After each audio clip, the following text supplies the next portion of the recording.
Broadcasting live on YouTube, Facebook, and X. Here's your host, Andrew Romanella. Okay? Like, just get the hell out of here. Nobody cares what you think if you're not a Mets fan.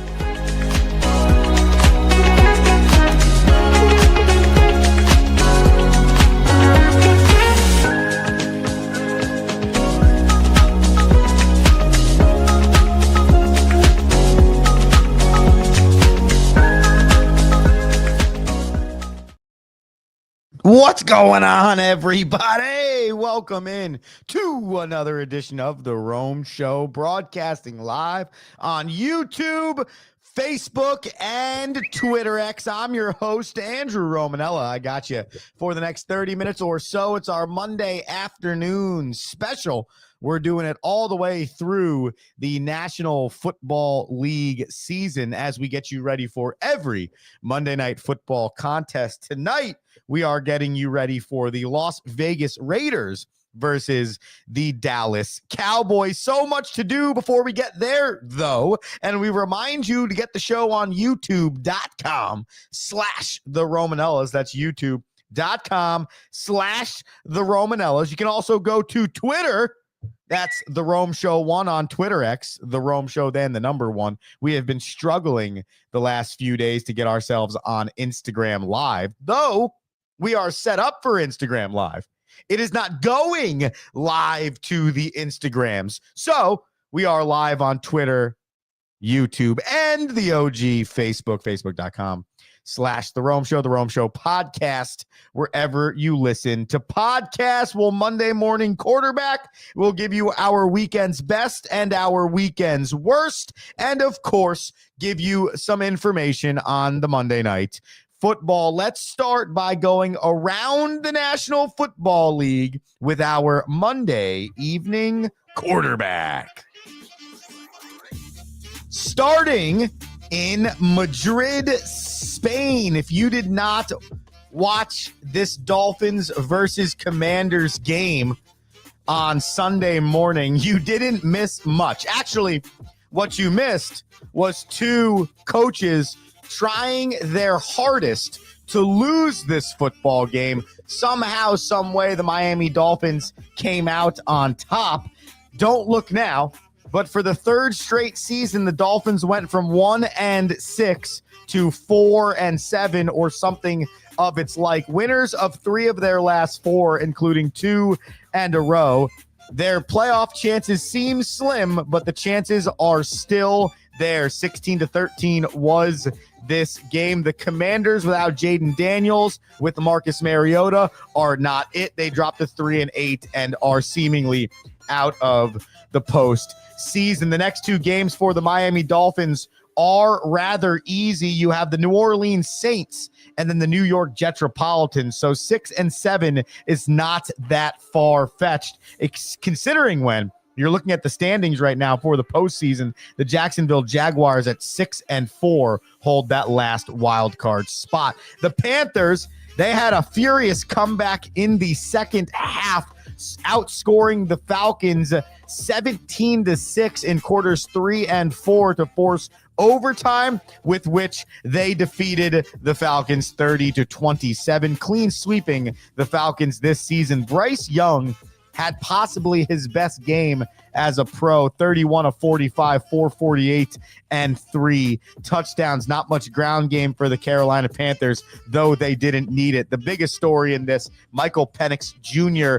blows up his knee, might be out for the year. The Falcons drop to 3-7. Their year might be over. Carolina, they're a half game out of first place, battling with the Tampa Bay Buccaneers in the NFC South. They're 6-5. The Bills, they defeated the aforementioned Buccaneers 44-32 in a battle of who could not play defense. Josh Allen, for the second time in his career, threw for 3 touchdowns and ran for 3 touchdowns. Josh Allen, and nobody else is that list. He is that good, heading towards another most valuable player. The flaw for this Buffalo Bills team is their run defense. Another day to getting gashed on the ground, this time in the form of 202 yards and 3 touchdowns. 106 of those yards and 2 of those touchdowns went to Sean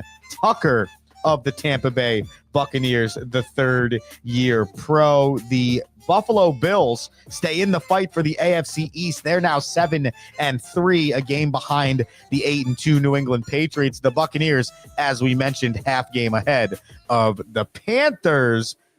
The Titans and the Texans, they played another game of who wants to lose this thing. And boy, did the Titans and the Texans both try. However, the Texans came out victorious 16-13. They were blanked in the first half of this game, scoring 0 points. But Davis Mills, he drove the team down late for a game-winning field goal. And the Texans are 500 for the first time all season. The Titans, they stink. And the real question is Cam Ward the answer? Sometimes it's really hard to get that answer when a talented player, if you believe he's talented, is surrounded by a not very good team, which is exactly what's happening in Tennessee. The Bears, they continue their winning ways.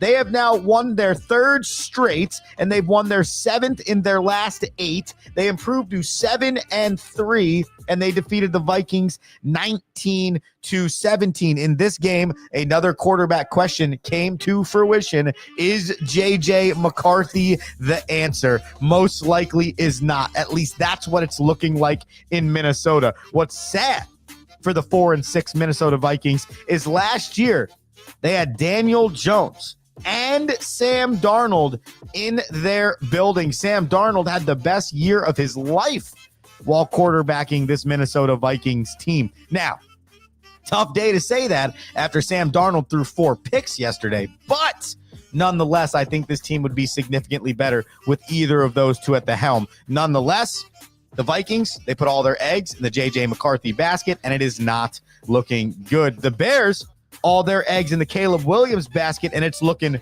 way better. It's not like he's elite, but it's kind of like that don't do anything to mess this thing up type scenario, and that's kind of exactly what's going on. The Bears 7-3. Their NFC North foe, the Green Bay Packers, they won their 6th game. They're 6-3-1. They defeated the New York Giants 27-20. Jameis Winston got his first start for the Giants, led them down the field in their first drive. All was exciting, and then it wasn't. It is just not good sledding for the Giants right now. They dropped to 2-9. The Packers, they got a solid defense. I just don't trust this team. I don't.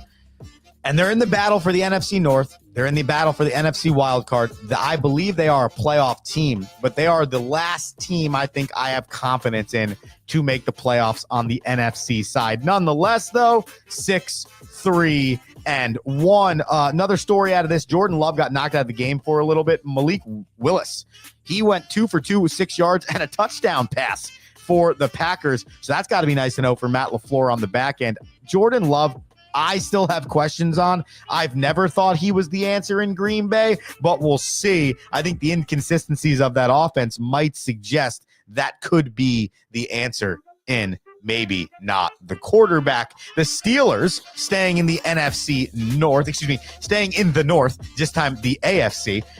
They defeated the Bengals 34-12. Aaron Rodgers got hurt in this game, hurt his wrist. We'll find out what happens there. More testing today. Mason Rudolph finished 12-16, 127 and 1 touchdown. The real story here is this Steelers defense, who only gave up 12 points, though to a very lowly Cincinnati Bengals offense. Maybe a corner starting to be turned here for this Steelers defense, who 3 weeks ago held the Colts to 20 points. Last week held the Chargers to 25, which doesn't look that exciting based on what the Jags did. But this week held the Bengals to 12. Way more like the Steelers defense than the Steelers defense that was giving up 33 points to the Cincinnati Bengals, 35 points to the Packers, and so on and so forth. We'll see what happens, though, because that 6-4 Steelers team doesn't feel strong with Aaron Rodgers at the helm, let alone if it's Mason Rudolph. Speaking of the Jaguars, they slaughtered the Chargers. Who's blocking for Justin Herbert? No one right now. That is the problem. And you saw it on display. Jacksonville, 35 points, most they've scored all season. Trevor Lawrence, 14 of 22, 1 touchdown, 1 interception. He still does nothing for me.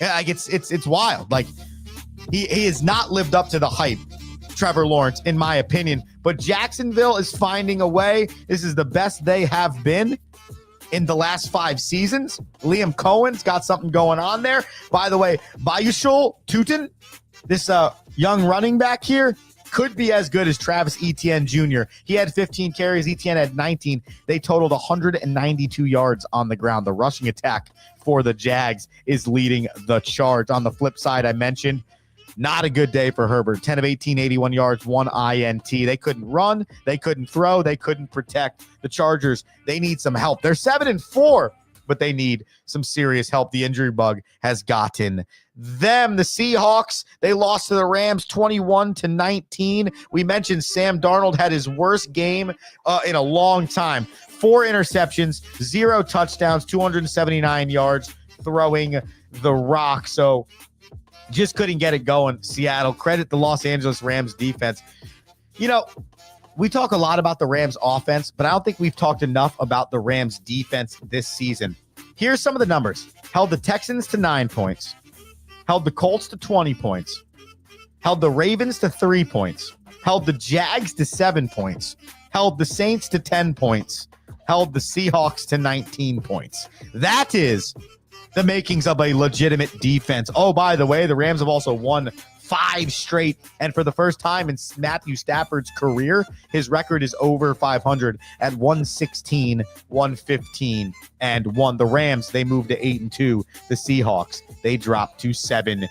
The 49ers, they got Brock Purdy back, and damn, did they look good. Purdy, 19 of 26, 3 touchdowns, and a 41-22 victory over the Arizona Cardinals. Jacoby Brissett broke the NFL's completion record with 47 in this game and 452 yards, 2 touchdowns, 2 interceptions. However, just not enough for the Cardinals defensively to slow down this San Francisco offense, which looked the best it has looked all freaking year. George Kittle back on the stat sheet, 2 touchdowns, 67 receiving yards, 7-4. Now the San Francisco 49ers are 3-7 and a lost season for the Cardinals. The Ravens, they continue their winning ways. They defeat the Browns 23-16. Lamar Jackson, not a great game, but that doesn't matter because the Ravens found a way to win. And by the way, you're playing one of the best defenses in the league. That's just a fact. You might not want to believe it because the Browns are 2-8, but their defense is legitimate. Shedeur Sanders, he played in his first NFL game, and it was bad. 4 of 16, 47 yards, and an INT. He just didn't look like he was ready for the moment. We'll see what happens after a week of practice. He will be the starter for the Browns next week. The Ravens, they're 500 for the first time this season. And watch out, AFC, because here they come. You know who else is 5-5? The Kansas City Chiefs, who lost to AFC West foe and leader of the division, the Denver Broncos, 22-19. The Broncos, stop me if you've heard this before, another game won in the fourth quarter. That is an intangible that makes me want to put my bananas down on this team long term. I mean that honestly. Do I trust it fully? No. Do I trust Bo Nix fully yet? No. But there's something in the water in Denver. They're 9-2 right now. And the Chiefs, for the first time in Patrick Mahomes' time, last 10 years, they've had 2 separate losing streaks of 3 games. And they're 500, or 2 games or more. And they're 500. Through 10 games, through 11 weeks. That hasn't happened under the Andy Reid, Patrick Mahomes era. So how does this Chiefs team respond? I have this inkling that they still find their way into the postseason, find their way to win some game. We're all surprised. It's just one of those teams that I do not want to count out until I have to count them out. So that's what I'm doing. Until they're mathematically not in the postseason, I cannot believe that they're not going to find their way into the postseason. They're 5-5. The Broncos are 9-2. Finally, the Eagles, they defeated the Rams in very impressive fashion, especially defensively. 16-9. They improved to 8-2. The Lions, they dropped to 6-4. Didn't need a lot out of Jalen Hurts on this day. Just 1 rushing touchdown, no passing TDs.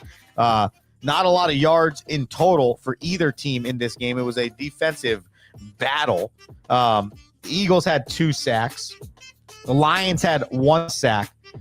The Eagles, 10 pass deflected. That is the number right there, just suffocating on Jared Goff and the Detroit Lions. The Eagles, heavy favorite heading to the Super Bowl. Maybe not because the offense, maybe more because of the defense. That's your Monday evening quarterback. We do it every week after a Sunday NFL 425 and 825 slate. Before the commercial break, a few other things coming out of the National Football League. We mentioned the Aaron Rodgers injury. He's questionable getting that wrist checked out. Michael Penix Jr. is officially out for the season. The New York Jets don't have an injury issue, but they are going to start Tyrod Taylor over Justin Fields heading into week number 12. We'll see what that does. And it is official that Shedeur Sanders will be starting for the Cleveland Browns. So some major storylines coming out of the National Football League. A few more, though, like the Jalen Ramsey Jamar Chase fight and spit on him. We'll talk about that. We have weekend's best and weekend's worst, a record-setting day for Devontae Adams in Los Angeles, and some betting lines for the Raiders versus Cowboys on Monday Night Football. It's the Rome Show. Monday evening special, getting you ready for kickoff at 8:15 p.m. We are here with you. Stay with us through this commercial break.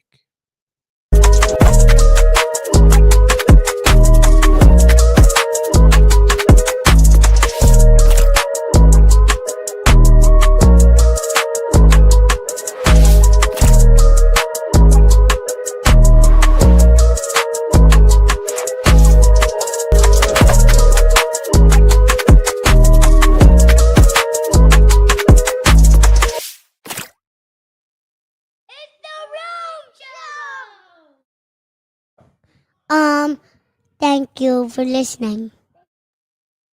What is one thing every great leader has in common? They challenge their people to not stop at the first right answer. Tighten the Lug Nuts is a leadership book that will teach you how to move past the first right answer with entertaining and detailed examples founded in real-world concepts and experiences. Accelerate towards your professional goals with Tighten the Lug Nuts, one of the best leadership books available.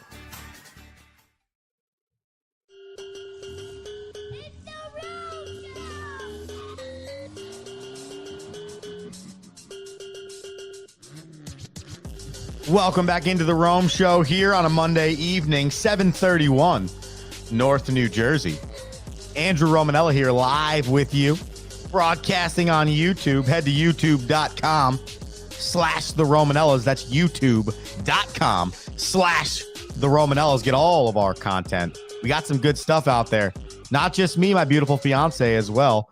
youtube.com/the Romanellas. Twitter X and Instagram, The Rome Show 1. Twitter X and Instagram, The Rome Show. Then the number 1 OG, Facebook.com/The Rome Show. You can comment live on the show, people, if you're on YouTube and X. Hopefully one day soon we'll get this Instagram live nonsense fixed for the people. It's that time of the day where we go with what our weekend's worst and what our weekend's best were. So we start with the weekend's worst.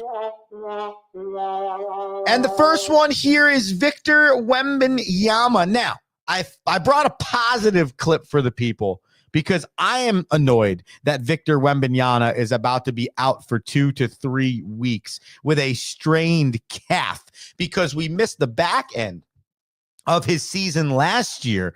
And this year, he's already in his 3rd season doing things he has not done before.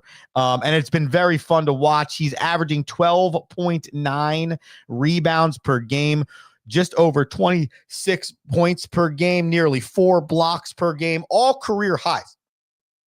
And the Spurs are starting to figure it out. However, now Wemby is on the bench for 2 to 3 weeks. Out of 178 career games that Victor Wembanyama could have played to this point, he has played in 129. That means that in his 2.5-year career, Wemby has missed nearly 29% of the contests that the Spurs have played.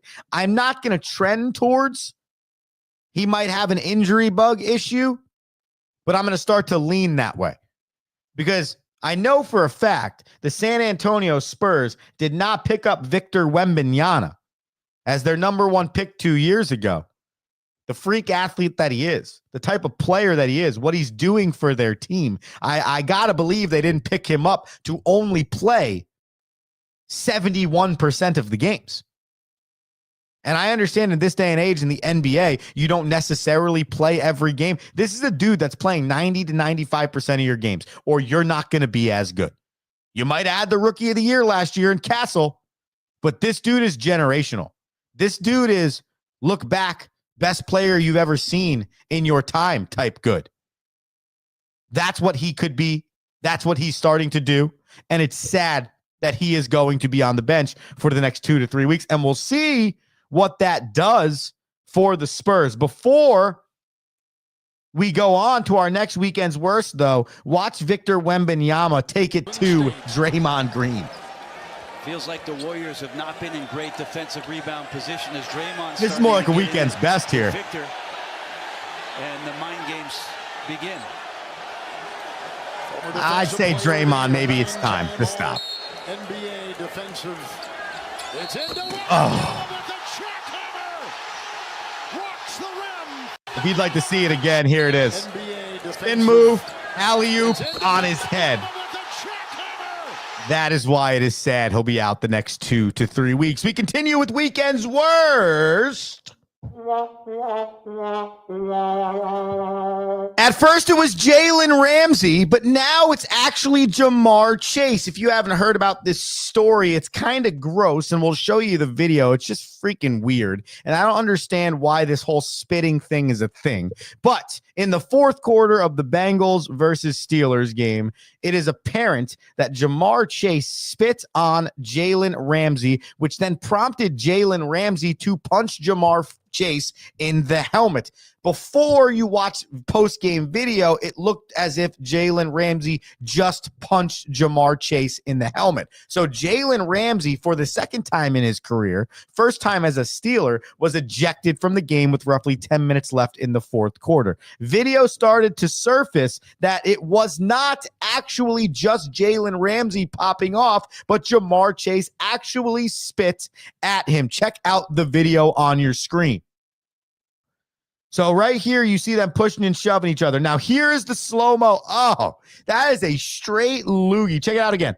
That absolutely prompts you deserving to be punched in the face. This is the second time this season we have seen another professional spit on another professional. The Eagles dude, Jalen Carter, did it to start the season on Dak Prescott. Here's my PSA. That is loser behavior. That is just low-level behavior.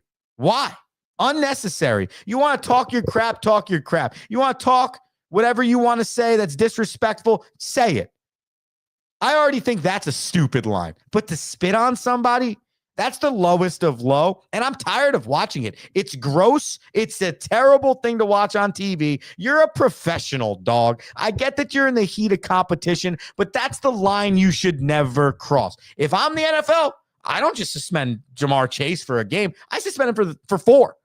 Not only did you do that, but then you lied to the media after like a loser, and now you're appealing it. Screw you, man. I'd suspend him for the next 4. It's not like the Bengals are going to be good anyways. Nonetheless, that is what happened from the dramatic side in the Bengals versus the Steelers. We continue. You're not going to hear a story like this often, but when the Devils finally have something good, they decide they're going to ruin it. And are they going to ruin it on the ice playing the game of hockey? No. They're one of their best players, former first-round pick, building the team around this man in Jack Hughes, is out 6 to 8 weeks with a finger injury, which he just had surgery on, because the New Jersey Devil forward hurt his hand at a team dinner. Are you serious? You ever heard that adage, this is why we can't have nice things? The Devils fan has been waiting a decade to get back to this. Maybe even more. I mean, we haven't seen a championship since 2003. It's been 22 years.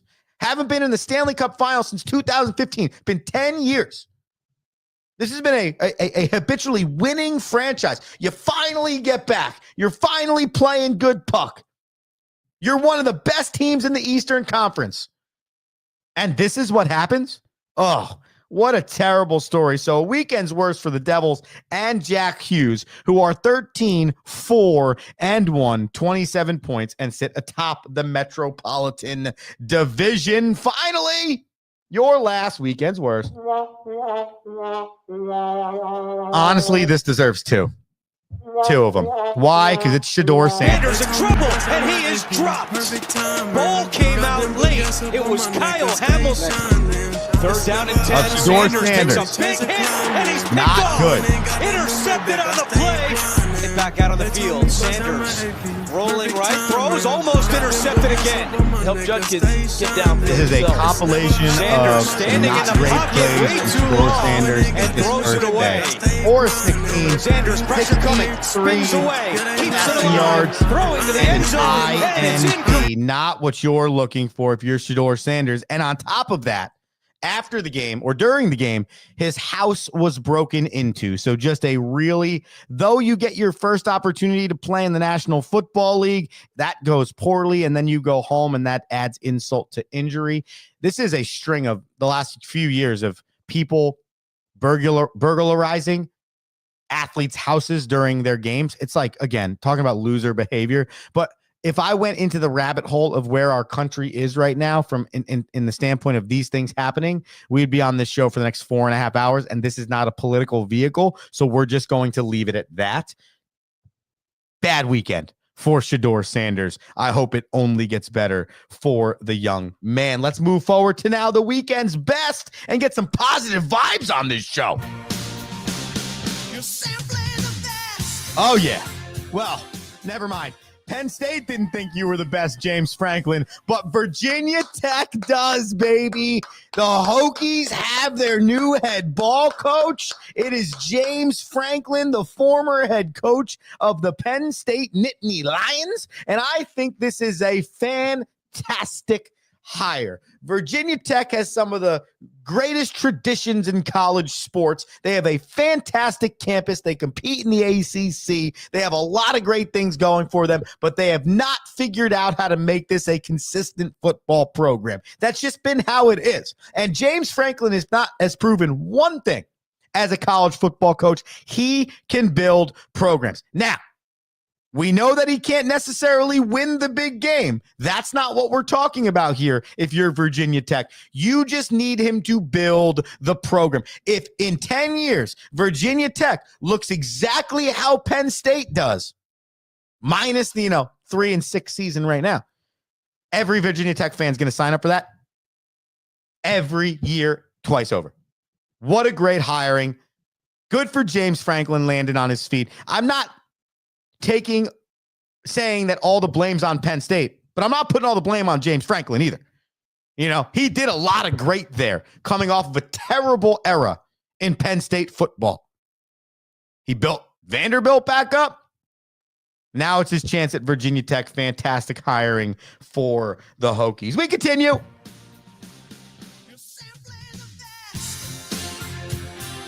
That's right, Adrian Kempe. You are simply the best, and you are simply signing an 8-year, $85 million extension with the Los Angeles Kings. The Kings forward has 6 goals, 13 assists, and 19 points this season for Los Angeles. In the young man's young career, he has amassed 200 goals, 220 assists, and 420 points. The Los Angeles Kings lock up a key player for them long term as they look to build upon an awesome start to the season. They're 10-5-4. They're atop the Pacific Division, and they are currently on the midst of a 4-game winning streak. On Adrian Kempe, Los Angeles King, for what feels like the entirety of his career. The final weekend's best.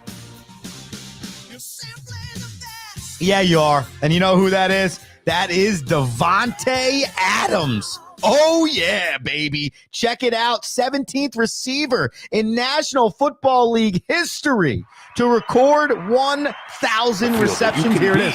Stafford has Adams this time. It's a touchdown with a flag down.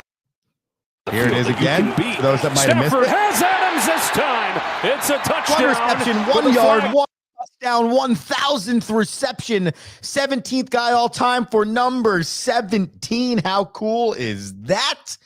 And the Rams, as we mentioned earlier, get their 8th victory. How about the Davante Adams story? It's funny when some of these players leave the New York Jetropolitans or bad teams in general, and they find their way, and you're like, huh, was it the player or was it the team?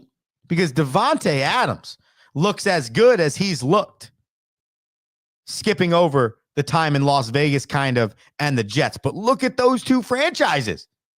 So was it on him or was it on them? Congratulations to Davante Adams. How about an honorary mention? Let's give an honorary mention to Josh Naylor. All right. Yeah, dude.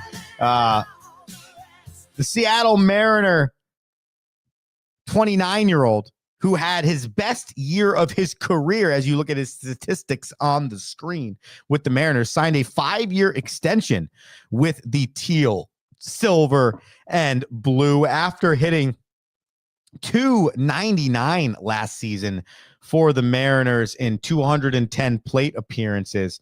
He had 33 RBIs, 9 homers. Naylor is a career .269 hitter with 104 homers, 435 RBIs. Since being traded from Cleveland to Arizona last season, he has been on a tear. Last year, he was hitting .295, finished the year at .292, and in 2024 was traded, and that's when he started to figure out. So it's been a long road for Naylor, who started his career in San Diego, but has signed a 5-year extension with the Seattle Mariners. They look to keep one of their key contributors here for a long time with Cal Raleigh in the bunch to see if you can run back what happened last year for the Mariners. That is your weekend's best and your weekend's worst. Sponsor the segment, the Rome Show 1@gmail.com. Whatever segment you want to sponsor, you got a commercial, you got something, go ahead and throw it our way. Everything helps the show. Let's finish this thing off with Monday Night Football, and I'm going to go with that being the Cowboys versus the Raiders. Now, this is not, we don't have much to talk about here, okay? The Cowboys should win this game 10 out of the next 10 times that they play, even with their defense not being that great. They have a chip on their shoulder after a really sad situation that went on this week where one of their teammates sadly took his life. And I think there's going to be a lot of passion behind this Cowboys team going into this Monday Night Football affair. And you have a Raiders team with a quarterback in Geno Smith that is not very good. A leader in Pete Carroll that looks like he's lost his way as the head coach of a National Football League team, and a lot of question marks in the silver and black. Dallas favored in this game by 3.5 points, okay? And the total is 49.5 in terms of how much each team will score. I don't believe there's enough offense on the side of the Raiders to make that happen. So I'm taking the under at the 49.5, and I am taking the Cowboys at the -3.5. I just think that they are a better team than the Raiders. This offense should torch this Raiders defense. And I'm not saying the Cowboys defense is all of a sudden electric, but over the last few games, they have been playing significantly better. Okay. Now, the Commanders aren't great, but held them to 22 points. Obviously not a good one against the Broncos, and then held the Cardinals to 27, though it was in a loss. I know those numbers aren't great, but they're better than the 40 they've given up, the 31 they've given up, the 37 they've given up, the 30 they've given up. You know what I'm saying? So maybe trending. I have no idea. I could be pulling at straws here. But nonetheless, I got the Cowboys at -3.5 and the under 49.5. Thank you so much for tuning into the Rome Show here on a Monday evening. We're back tomorrow morning at 7:05. I'm Andrew Romanella. Follow us on all the social medias. Until then, this is me saying peace. Thank you for listening.